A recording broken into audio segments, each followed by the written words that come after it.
Dwyane Wade supplanting J.R. Smith and Kevin Love moving to center to send Tristan Thompson to the bench having gotten the most attention, but the Cavaliers are making another interesting change to their rotation. Channing Frye is out. Joe Vardon of Cleveland.com Cavaliers coach Tyronn Lue told Channing Frye that, barring injury, he's not going to play much this season. "I was like, man, I'm sorry," Lue said, recounting his conversation with Frye to reporters after the Cavaliers lost 10,294 to the Wizards in a preseason game Sunday. Frye said, "Listen, I'm very excited about our team. Not too many opportunities to get to play on a team like this." Frye was a mainstay last regular season and through the first and second rounds, but he lost his rotation spot in the conference finals against the Celtics and in the NBA Finals against the Warriors. Deep in the playoffs, his defense becomes too much of a liability. Now, when the Cavs need a stretch five, they have Love. Frye isn't a change of pace anymore. He's just a lesser alternative. Lue still spoke of Frye needing to be ready, and said the veteran would eventually get opportunities. Injuries happen. Experiments fizzle. But if the Cavaliers don't have a clear use for Frye, they ought to consider trading him. They need to drop one player with a guaranteed salary, and although Richard Jefferson has been the top name mentioned, Frye's $7,420,912 salary makes him a logical candidate. Cleveland is set to pay the repeat-rate luxury tax. Dumping Frye in a trade without taking back any salary would put the Cavs in line to save $35,469,861 more than waiving Jefferson would. Of course, Jefferson could also be dealt in a salary dump, though dropping his $2.5 million salary would save less money. It's unclear what the market would be for the 34-year-old Frye, who's in the final year of his contract. He's still a knockdown three-point shooter, and he'll at least rebound defensively. He's also known as a positive presence in the locker room. The Cavaliers might need to include a sweetener to dump him, a draft pick and/or cash, which would cut into their savings. But Frye could help some teams on the court.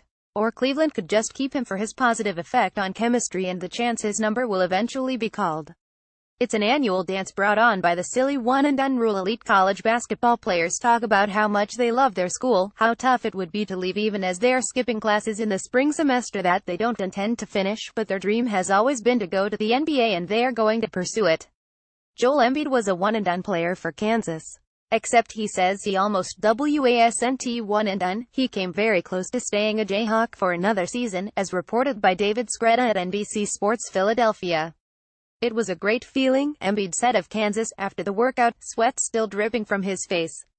"When I was here, I don't think anybody knows this story, but I actually decided to stay. I love this place so much. I was actually pushed to leave. But I loved this place so much.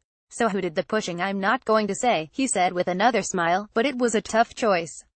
I still have a lot of love for Kansas, and every time I have a chance to represent, I'm going to do it." That doesn't sound like hyperbole.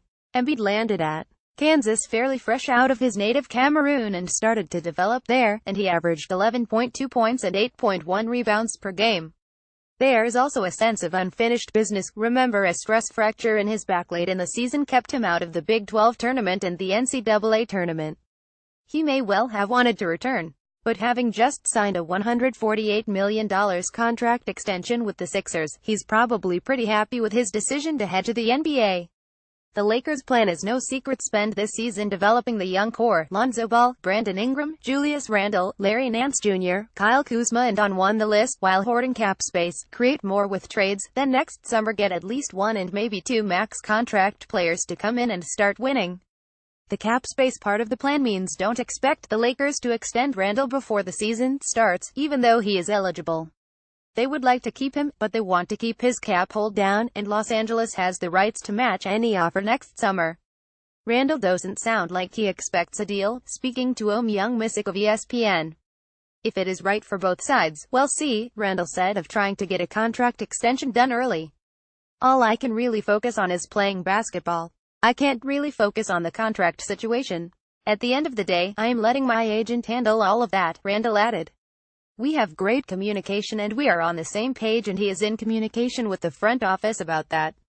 Because if I think about that day in and day out, I will drive myself crazy.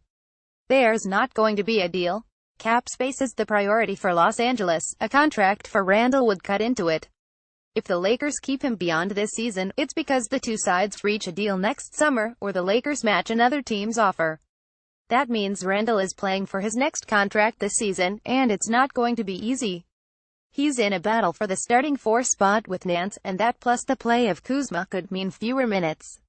Randall plays with power, his handles are improved but he doesn't have much shooting range. 77% of his shots last season came within 10 feet of the rim, and his defense needs to be more consistent. Don't be shocked if Randall's name comes up in trade talks. The Lakers would like to move off Luol Deng's contract, cap space, and that will require a sweetener. The Lakers might be willing to package Randall in that kind of a deal, although other teams will likely ask for Ingram. This isn't going to play well in Cleveland. Kyrie Irving is an East Coast guy. He grew up in New Jersey, which is on the East Coast even if the rest of the states there don't want to claim it. He likes the pace of life there. Now, after 6 years in Cleveland, he is back on his preferred coast in Boston. He was talking about that move before a preseason game and said this via the Charlotte Observer. "It's exciting to be back on the East Coast," said Irving, who grew up in New Jersey. "It's fast-paced. A lot of different cultures, food and people. You get it all, especially in Boston. You would go to Cleveland, and it would be at nighttime, and things would be going on, but you just see a vast difference." A difference, too, Irving said, between Boston and Cleveland is sports cities. Boston, I'm driving in and thinking, I'm really playing in a real, live sports city. Real sports city. Did he mean to say that? Is Boston a bigger city? Does it offer more nightlife entertainment options? Yes. Is it more culturally diverse? Yes, although Cleveland is better than people think in this regard. Is the pace of life faster and more to Irving's liking? Clearly. But Clevelanders love their sports teams. Love them. Even the Browns, who have done little to earn that love for years. Cleveland is a great sports town, and Irving will always be part of that legacy because he hit the series-clinching 3 over Stephen Curry that won the city its first pro sports title in 5 decades. He had to have seen the passion, the emotion that came with that. Bostonians love their sports teams, too. They stuck with the Red Sox through a century of heartbreak. But is it a real sports city compared to Cleveland? Come on, man. Michael Jordan was the heart of one of the NBA's great super teams, a Chicago Bulls squad that dominated the 1990s with 6 rings. It also happened to be the NBA's most popular era.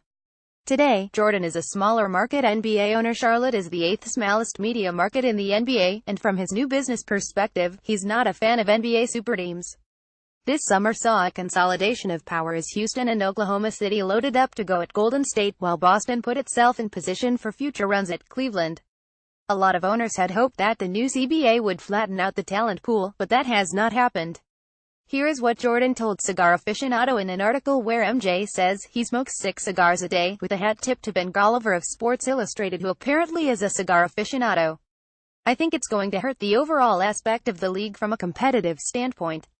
You're going to have 1 or 2 teams that are going to be great, and another 28 teams that are going to be garbage. Or they're going to have a tough time surviving in the business environment." Jordan isn't the only small or middle-sized market owner to make this argument, although few others use the word garbage. The argument is that the league is top-heavy with a few great teams, and if smaller markets like Charlotte are merely good, and the Hornets should be a good team, a playoff team in the East, although the Nicholas Batum injury is a setback, it will be hard to draw fans, get big sponsors, get good local television deals, and make money. Jordan's concern also isn't new. The NBA's national television ratings always thrive when it can get its biggest names on its biggest platforms. LeBron, Kevin Durant, and Stephen Curry in the finals last season meant the best ratings since the Jordan era, and that has always led to a challenge in other markets. Smaller market owners were making this very case in the 1980s when the Lakers and Celtics' bi-coastal rivalry dominated the sport. Same during Jordan's 1990s run. He's just on the other side of it now, or when Shaq Kobe dominated, or when LeBron was in Miami, or, you get the picture. Some fans will argue this is different because the players are recruiting each other and teams aren't organic, but it's not, because no matter how these super teams were put together, the impact is the same. Overall, I would argue super teams are good for the sport, and with that, smaller market owners. Super teams drive popularity, and while Jordan may struggle to make an annual profit in Charlotte, those figures don't include how much teams like Golden State and Cleveland and Houston and OKC are driving up the value of all franchises in the league. The Rockets just sold for $2.2 billion. With a B, it is a rising tide that floats all boats, and it also leads to massive national television contracts that all owners share in. And all that's not even getting into the argument that Oklahoma City and San Antonio are small markets, but with well-managed teams they are doing just fine. Jordan may be frustrated about team building and his Hornets not being in position to, or able to, draw a superstar player, but that's not the system's fault.